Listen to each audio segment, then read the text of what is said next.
আসসালামু আলাইকুম। বিসমিল্লাহির রহমানির রহিম। এরকম 2.5 ফুট মানের একটা সুতা নিয়ে নিলাম, তার ভিতরে সেম সুতা একটা দিয়ে দিলাম। এইভাবে তিনটা সুতা দিয়ে দিব।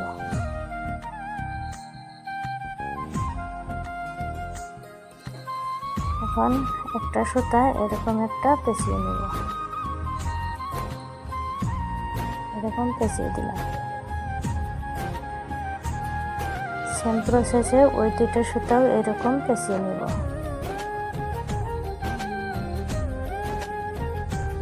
এখন দুইটা ডিজাইন হয়ে গেল। এখন আমি এরকম সিম্পলভাবে একটা করে গিরি দিয়ে দেব।